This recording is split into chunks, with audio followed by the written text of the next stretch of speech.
नमस्कार दोस्तों, स्वागत है एक बार फिर आप सभी का सनातन ज्ञान में। आज का ये वीडियो बहुत ही खास होने वाला है। धन प्राप्ति के लिए हम कई प्रकार के उपाय करते हैं और कई लोग धन प्राप्ति के उपाय करते हैं।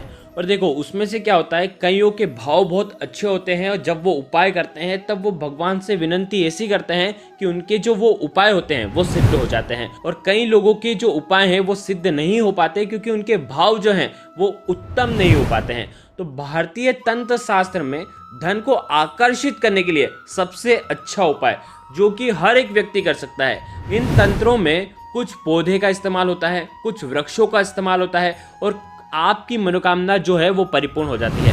अगर आप धनवान बनना चाहते हैं तो आपको सही तरीके से साधना करनी होगी और उन पौधों का आपको सही तरीके से इस्तेमाल करना होगा। देखिए आज के इस वीडियो में हम आपको जो पौधा बता रहे हैं वो ब्रह्मदंडी का पौधा है। भारत में कई राज्यों में, शहरों में इसे सत्यानाशी भी कहा जाता है। हमारे हिंदू पुराण में ये जो पौधा है उसे स्वर्ण कहते हैं। देखिए सत्यानाशी पौधा इसको इसलिए कहा जाता है क्योंकि यह किसी के भी दुर्भाग्य का सत्यानाश कर सकता है। यानी कि उस व्यक्ति के जीवन में धन आता है, दौलत आती है, सुख आती है, समृद्धि आती है और भाग्य का साथ भी उसे मिलता है। साथ ही साथ इसको ब्रह्मदंडी इसलिए कहा जाता है क्योंकि इस पौधे को अगर आपने सही तरीके से इस्तेमाल किया हो या आपने जीवन में कभी भी इसे देखा हो तो ये धन आने का मार्ग खोल देता है। यदि आपका धन कहीं पर भी अटक गया है, धन आने के मार्ग जो है बंद हो चुके हैं, तो आपको इस पौधे के फूल का इस्तेमाल करना चाहिए, पत्तों का इस्तेमाल करना चाहिए। अगर ध्यान से इस पौधे को आप देखेंगे, कभी ना कभी आपने कहीं ना कहीं तो इस पौधे को देखा ही होगा और देखते से ही आपने इसे नज़रअंदाज कर दिया होगा क्योंकि आपने जैसे ही देखा होगा तो आपको कांटे भरे पत्ते आपको दिख रहे होंगे और आपको ऐसा लगा होगा कि ये तो जंगली पौधा है, तो ये किस काम का, कोई देव वृक्ष तो है नहीं कि इसे हम पूजें। आपने इसे ही देख करके छोड़ दिया होगा, लेकिन ये पौधा सबसे ज़्यादा चमत्कारी है।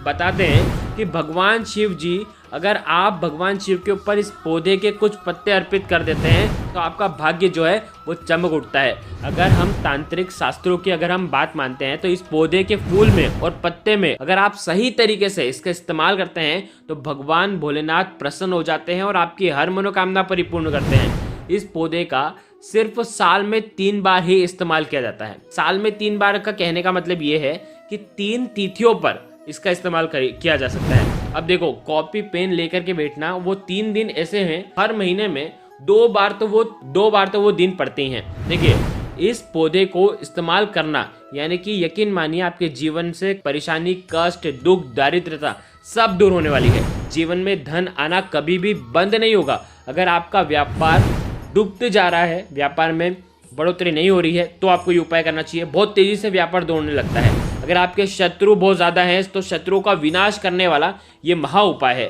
बस एक बार आपको ये उपाय करना है। देखिए 3 विशेष दिन कौन से होते हैं। एक रवि पुष्य नक्षत्र यानी कि रविवार के दिन अगर पुष्य नक्षत्र पड़ जाता है तो आप ये उपाय कर सकते हैं। एक गुरु पूर्णिमा यानी कि गुरुवार के दिन पूर्णिमा तिथि पड़ जाती है, तब आप ये उपाय कर सकते हैं। और तीसरा जो कि हर महीने आती है वो है अमावस्या। अमावस्या की भी दिन आप ये उपाय कर सकते हैं। देखिए इस पौधे को अगर आप ध्यान से देखेंगे तो इसका जो फूल होता है वो गोल्डन यानी कि येलो कलर का फूल दिखता है और इसके फूल का अगर आप इस फूल को तोड़ते हैं तो इसमें जो दूध निकलता है वो भी सुनहरा कलर का रंग का दूध निकलता है। मतलब ये जो पौधा है, अगर इस पौधे का इस्तेमाल करते हैं तो जीवन में धन लाने के संकेत मिलते हैं। बहुत चमत्कारी ये पौधा है।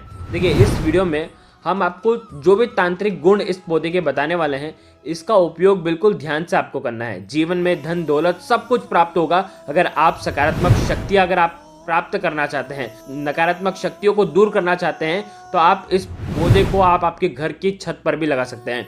जिसे आपने लगाया जिससे आपकी परेशानियां दूर हो जाएगी। लेकिन ये पौधा कब लाएंगे? सिर्फ 3 दिन, रवि पुष्य नक्षत्र, गुरु पूर्णिमा या तो अमावस्या के दिन ला करके आप गोल गमले में, गोल गमला होना चाहिए और गोल गमला काला वाला होना चाहिए और उसी के अंदर माटी भर करके आप ये जो पौधा है आप लगा सकते हैं। जिसे लगाएंगे ओम नमः शिवाय का जाप करना और तुरंत इस पौधे को आप लगा देना। इस उपाय को करने से आपके घर में सदैव आशीर्वाद बना रहता है भगवान शिव का।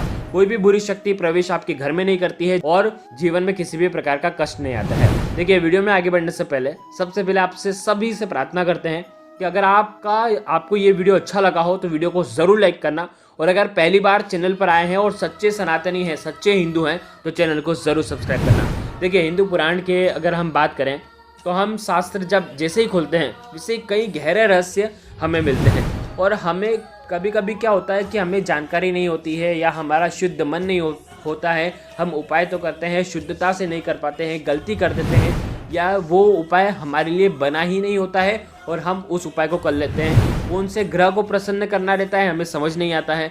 तो सभी ग्रहों को बलवान करने के लिए, कोई भी ग्रह आपका नीच का हो या मृत का हो, उसे भी उजागर करने के लिए ये उपाय आपको करना है। बहुत ध्यान से इसका इस्तेमाल करना, सही तरीके से इस्तेमाल करना। 3 दिन है आपके पास, 3 ही दिन में आपको ये उपाय करना है। देखिए, वैसे तो ये जो पौधा है कहीं पर भी मिल जाता है, लेकिन देखना आपको पड़ेगा। अगर आपकी नर्सरी में, आपके घर के आसपास कोई भी नर्सरी है, वहाँ से आप पौधा लेकर के आ सकते हैं, या तो ये पहाड़ी पर भी मिल सकता है, आपको ये हर जगह मिल जाएगा। अगर नहीं मिलता है तो आप नर्सरी से लेकर के आ सकते हैं, मंगवा सकते हैं। देखिए, ये भगवान शिव की कृपा प्राप्त करने का, आशीर्वाद प्राप्त करने का बहुत ही सुंदर एक जरिया है, भगवान शिव की कृपा प्राप्त करने का। साथ ही साथ शनि देव को भी ये प्रसन्न करता है, माता लक्ष्मी को भी प्रसन्न करता है। तो आज की इस वीडियो में हम आपको 3 महा उपाय बताने वाले हैं जो कि आपको इससे करना है, ताकि आपके दुश्मन जो आपको हानि पहुंचा रहे हैं वो भी सब दूर हो जाएंगे।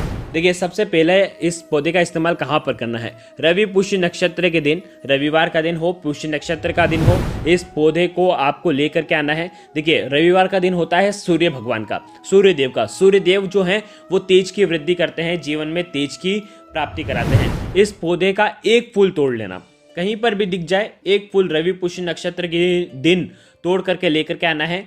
सूर्यास्त के बाद आपको उस फूल का इस्तेमाल करना है। सूर्यास्त के बाद आप क्या करेंगे, माता लक्ष्मी जी के सामने आपके घर में लेकर के आएंगे। माता लक्ष्मी के सामने एक घी का दीपक प्रज्वलित करेंगे।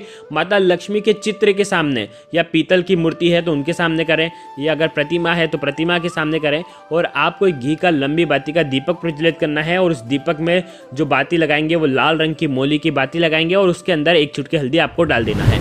अब आपको महालक्ष्मी के बीज मंत्र का 1008 बार जाप करना है। कोई सा भी मंत्र हो, ओम श्रीम नमः, या ओम श्रीम श्रीये नमः, या ओम महालक्ष्मी नमः, जिस भी मंत्र का आप जाप करना चाहते हैं आप 1008 बार उस मंत्र का जाप कर लीजिए। और उसके बाद आपको क्या करना है, मंत्रों का जाप करने के बाद रवि पुष्य नक्षत्र के दिन जीवन में कभी भी धन की कमी ना हो, ऐसी आपको प्रार्थना करते हुए आपके जीवन में धन जो है वो खींचा चला आए। किसी भी तरीके से आपके जीवन में आकस्मिक धन की प्राप्ति हो, कहीं से भी आपका जो धन है एकदम से बढ़ जाए, कहीं से भी आपकी लॉटरी लग जाए, एक तरीके से आपके जीवन में कहीं से भी आपका जो काम है, जो अटके हुए काम है वो सिद्ध हो जाए, कहीं से कमीशन बन जाए, कहीं की प्रॉपर्टी आप बिकवा पाएं, किसी भी प्रकार से आपके जीवन में फायदा होगा ही होगा। इस फूल को आप आपके घर पर धन रखने वाले स्थान पर रवि पुष्य नक्षत्र की रात में आपको रख देना है। लाल कपड़े में बांध करके इस फूल को रख देना, आपके जीवन की धन की समस्या जो है वो दूर हो जाएगी। ये जो फूल है आप जिसे रखेंगे तो आप कम से कम 6 महीने तक इस फूल को रख सकते हैं। 6 महीने बाद किसी भी नदी में प्रवाहित कर सकते हैं। 6 महीने के अंदर आप देखेंगे कि आपके घर में जो आपकी स्थिति पहले थी वो स्थिति खत्म होकर के आपके जीवन में धन की जो वृद्धि होगी वो 10 गुना आपके जीवन में बढ़ जाएगी। तो ये उपाय भी आप कर सकते हैं। यदि आपके जीवन में धन आना बंद हो गया है तो आपको ये उपाय करना चाहिए। अब देखो, दूसरा उपाय है जो कि आपको करना है गुरु पूर्णिमा के दिन। पूर्णिमा तिथि के दिन गुरुवार होना चाहिए, उस दिन ही आप ये उपाय कर सकते हैं। गुरु पूर्णिमा के दिन आपको इस पौधे के एक पत्ता आपको तोड़ लेना है, एक तांबे के पात्र के अंदर जल लेना है, शुद्ध जल भर लेना है, और किसी भी शिव मंदिर में जा करके भगवान शिव के ऊपर जल अर्पित करना है। और उसके बाद ये एक पत्ता आपको ओम नमः शिवाय का जाप करते हुए 1008 बार जाप करके, और ये जो पत्ता है आपको भगवान शिव के शिवलिंग पर आपको अर्पित कर देना है। शिवलिंग पर इसका पत्ता अर्पित करने मात्र से जीवन के कष्ट दूर हो जाते हैं, जीवन की बाधाएं दूर हो जाती हैं, जीवन में जो भी संकट आ रहे हैं वो सब दूर हो जाते हैं, धन की प्राप्ति होती है। किसी भी प्रकार से समस्याओं से अगर आप घिरे हुए हैं तो वो समस्या भी आपकी दूर हो जाती है। और हिंदू पुराण में यहाँ तक बताया गया है कि भगवान शिव के ऊपर जैसे ये पत्ता अर्पित होता है तो ऐसा आपके जीवन में बदलाव आता है कि आप सोच भी नहीं सकते हैं। वो भी गुरु पुष्य नक्षत्र की रात ही होनी चाहिए। ये पत्ता, फूल जो भी आप तोड़ेंगे वो सूर्यास्त के पहले तोड़ेंगे और उपाय सूर्यास्त के बाद करेंगे।